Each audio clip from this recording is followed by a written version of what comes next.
Oi, aluno, bem-vindo de volta. Falamos sobre repositórios, falamos sobre estratégias de branch boas e más práticas. E moral da história, né, que a gente não deveria ficar longe por muito tempo do nosso trunk master principal. Né? Ramificações têm um perigo, se a gente usa, né, também deveríamos procurar colocar as alterações o mais rápido possível no trunk principal. Mas aí vem uma outra dúvida, um outro problema. Junto com essas alterações que a gente faz o tempo todo em cima do nosso software, como eu vou garantir a corretura e a qualidade do meu projeto, do meu código? A resposta fácil já está no ponto da língua de vocês: testes. E todo mundo, de uma ou outra forma, testa. A diferença aqui é na integração contínua que a gente precisa de testes automatizados, né? Por quê? Porque a gente também vai executar os testes repetitivamente, né? De maneira contínua, tempo todo. Preferencialmente a cada alteração do meu trunk principal. Você quer fazer um commit? Tem que testar, tem que verificar se essa alteração não quebra nada. Então, a gente deveria ter uma bateria de testes para garantir que o nosso software está funcionando, ok? Ou seja, os testes fazem parte da construção do software, fazem parte da integração contínua. É uma parte essencial. Não existe integração contínua sem testes automatizados que são executados de maneira contínua, né? A gente deveria rodar os testes antes do commit, certo? Você deveria, na sua máquina local, já rodar os testes, idealmente, todos os testes. Já vamos falar mais sobre isso, né? Para garantir que sua alteração não quebrou nada, né? O TDD pode, aquela metodologia, né? Desenvolver orientado ao teste, pode ajudar, mas não é uma essencial, né? Pode escrever seus testes depois, né? É importante ter aqueles testes e executar eles o tempo todo, né? O que importa é o desempenho, porque testes demorados podem representar uma barreira, né? Para a integração contínua, ok?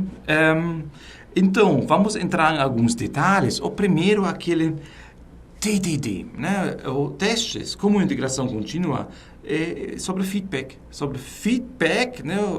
do seu software, da sua linha principal de desenvolvimento. E os testes são feedback de qualidade. Então, como a maioria dos métodos ágeis, aqui também, né, procuramos o feedback constante, mais rápido possível, né? E escrevendo o código, o teste antes, até tem algumas vantagens que a gente vai garantir que existe para aquela funcionalidade. Testes, e também que o nosso código que a gente vai implementar segue um design melhor, no mínimo mais simples, porque código testável é um código simples, com certeza. Você não vai, né, jogar um monte de responsabilidades numa função, no método, né, porque depois você vai enfrentar problemas de testar isso. Então, você já vai automaticamente pensar no design, porque você tem que testar. E se você escreveu o código antes, já vem em conjunto, né, qual a responsabilidade, né, porque esse código, né, porque você vai, né, precisar colocar isso no seu teste. E como você escreve antes, já vem esse pensamento juntos. Então, teste é sobre feedback contínua para garantir a corretura do seu código, essencial para a integração contínua. E entrando agora em mais detalhes, existem vários, um universo, existem várias categorias de testes, níveis de testes, né? Coloquei 3 aqui, típicas, os testes de unidade, que são testam um pedacinho do seu software, um método, uma função, né? Eles são os mais rápidos, né? Também os mais baratos de escrever e da manutenção, ok? Deveria existir muitos, né? Eles garantem a cobertura, né, de testes em todo o seu software, ok? Tem os testes já de mais alto nível, que são os testes de integração, que testa módulos em conjunto, né? Por exemplo, o acesso ao banco de dados. Eles já demoram mais. Tem que inicializar o sistema bem, que já pode demorar, porque você acessa um sistema externo, né? Tem que executar e depois limpar. Então, eles já são um pouquinho mais caros e demorados até escrever. E de mais alto nível ainda, os testes funcionais, né? Que testam realmente o sistema completo, né? E garante a cobertura de uma funcionalidade do ponto de vista do cliente, né? E podem ter alguns níveis no meio de componentes, de sistema, né? Um universo aqui, existem outros tipos de testes, como os stress tests, né? Testes de performance, etc. Ok? O que é importante aqui, gente, né? Primeiro pensando na quantidade de testes que você vai ter. Os testes de unidade existem desde o início, do hora zero do seu projeto. Qualquer commit deveria ser acompanhado por um teste, ok? Talvez já existe um teste para esse commit, mas não existe, né, uma alteração que não há um teste relacionado de unidade que garante a corretura, ok? E por isso a gente tem uma bateria de testes, né? Muitos, ok? As de em cima, né, já ficam testando vários módulos ou o sistema inteiro em conjunto, então diminui a quantidade. E como a gente vai mais para cima, né, a gente testa mais coisas em conjunto, o tempo também de execução vai aumentar, ok? Então temos que ter esse pensamento. Por quê? Porque, como eu falei lá no slide anterior, o desempenho importa, ok? Já no teste de unitário, dependendo da bateria de testes que você tem, pode demorar vários minutos até todos os testes executam. E isso, de novo, vai ser ruim para o desenvolvedor que quer commitar rápido, porque os testes demoram, ou seja, ele vai deixar de testar. Como lidar com isso, né? Primeira regra, né? Idealmente, você, antes do commit, você executa todos os testes. Mas nem sempre isso é possível, né? Vamos ser realistas, dependendo do projeto de software que você tem, não é possível executar todos os testes funcionais. E até talvez desnecessário, né? Porque aquela alteração que você fez não tem nada a ver com a outra lá, né? Idealmente, a gente faz, mas não é possível, né? Segundo, né? No mínimo, todos os testes unitários. Mas até isso pode ser complicado, dependendo do seu bateria de testes, ok? Então, como lidar com isso? Uma técnica comum, né, é executar o que se chama de smoke test, que na verdade é uma seleção de testes, né, dessas categorias aqui, que garantem que o sistema, que as funcionalidades mais importantes do sistema realmente funcionam.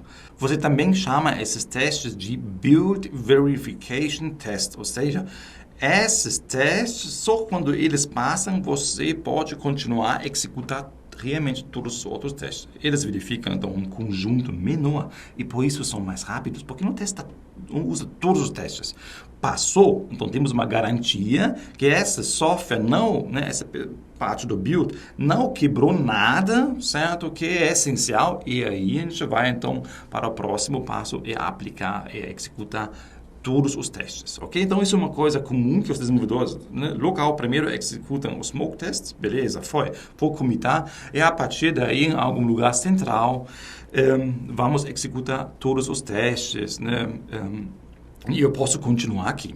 O que também acontece, né, que o desenvolvedor, né, que implementou uma nova funcionalidade, alterou uma funcionalidade, executa o teste de unitário relacionado com essa parte do software. Passou, né? Aparentemente não quebrou nada, e aí eu vou promover, ok? Ou seja, né, a gente escolhe, né, uma quantidade menor de testes, né, para, né, poder commitar, e depois aplicamos todos os outros testes para promover o nosso artefato. Ok, resumindo então, né? Devemos categorizar os testes, né? Deve estar claro no seu projeto quais são os testes de unidade, quais são os testes de integração, etc. Por quê? Porque eles demoram, certo? Os testes de mais alto nível demoram mais. E esses, se eles são separados, já tem uma categorização clara, né? Podemos, então, em ambientes diferentes, executar testes diferentes, ok? Smoke tests são uma forma de garantir que as partes essenciais do seu software não quebraram antes de rodar todos os outros testes. Uma forma comum, criar um conjunto desses testes, um suite, né? Existe isso nas bibliotecas de testes, e depois rodar essa suite e depois continuar com os outros testes. Testes fazem parte do build. Tá claro para vocês, né? E lógico, vamos aplicar boas práticas de testes, né? TDD tá lá, um teste deveria ser isolado, você consegue repetir ele não depende de um outro teste, tem uma responsabilidade, é legível, expressivo, ok? Quando ele falha, você precisa entender ele, então ele deveria ser tratado como se fosse o código de produção, né? Não repetindo o código, sem Ctrl+C, Ctrl+V, porque em algum momento ele quebra, você tem que dar uma manutenção, ok? E lembrando, integração contínua, certo? É sobre feedback, diminui o risco, né? Que algo quebra e perceber isso na hora. E os testes são uma parte essencial, né? Nessa integração. Beleza, entenderam isso, né? O que são os testes, para que eles servem, algumas boas práticas. Podemos ir para o próximo vídeo para ver agora realmente quais são as boas práticas relacionadas com aquele build. Já que os testes fazem parte, então como eu faço, ok? O que eu não deveria fazer. Mas eu mostro isso para vocês no próximo vídeo. Até lá!